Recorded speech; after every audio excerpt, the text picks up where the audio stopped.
damage, I think. So the mentality of the players was great until the 96th minute, and then we let a ball inside us in the box. It's just unacceptable, so I'm annoyed about that. But the lads gave everything, and I saw so much to be positive about today. Second from bottom are Southampton, but they've got to somehow turn that possession into goals and slowly move away from danger. I know it's early, but they have to.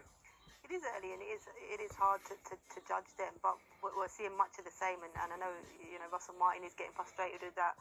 Them being likened to Burnley last season, coming up from the Championship, possession-based football team without a goal scorer. But that's what they're looking like. Southampton don't have a Premier League goal scorer. There are different levels to the game. The Championship level, we saw Armstrong scoring a lot of goals. They were very reliant on him. But we've seen before Southampton got relegated, and Armstrong in that Southampton team wasn't proven at Premier League level. So I think they do miss a striker that can score goals. They have all the possession in the world.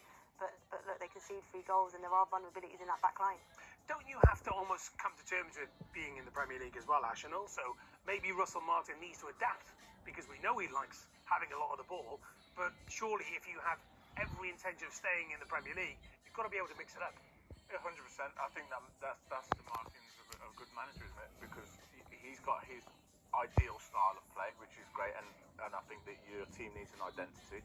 You also need to be able to adapt within the game, before games, depending on who the opponent. They're not good enough to just go out and say we're going to play our style every single week, no matter who we're playing against. Within the game, they need to change it. And Russell Martin plays a really good brand of football. I'm a fan of the way his team builds. But if they're not winning games, it's all for nothing at the end of the day. This is a results business that we're in. And then they go 2 goals down. The captain gets enough. And then the last goal, Garnacho's goal, the defending's woeful, so they've kind of give up by then. But they've got to regroup, and as you say, it is early in the season. He needs to do some thinking, and his players need to do some thinking about how they're going to go about it, because they need more goals, they need more wins. It's an excellent point that you make there, Ash, because the stats show that once they missed the penalty and Manchester United go and score those 2 goals, they didn't have another shot. So the heads have gone, and so there's a confidence issue as well there, Yeah, and they're at home. You'd expect a little bit more from. If they're going to survive, they need to be a little bit more gritty as a team. I think it's nice that they play a really good style of football, but you've got to dig in at times, and today was one of them where they need to roll the sleeves up and get themselves back into the game. They needed a goal, and then they could have built on that, but they didn't get it. They kind of went the other way and was a bit passive. Excellent analysis. Right, let's look ahead to this afternoon's second halves as well. Manchester City, back into that machine-like team that we talked about at the start of the programme. Yeah, Brentford, they're obviously 2-1 up to the City, and they're a dominant force, and certainly at home. Brentford, I think, was 2 seasons ago now, was the last team to beat them at home.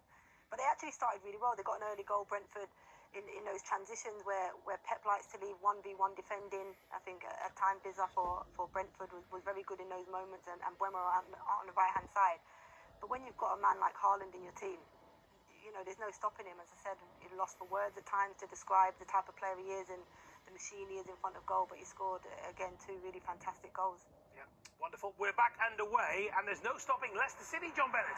What a start to the second half for Leicester City. Crystal Palace 0, Leicester City 2. It's Stephy Mavididi on his first Premier League start of the season. Cross from the right-hand side. Crystal Palace didn't defend it well at all. It was played back to Mavididi's 6-yard box, and he volleyed it from close range into the back of the net. Crystal Palace 0, Leicester City 2. Farah, 21 seconds after the restart. Palace asleep.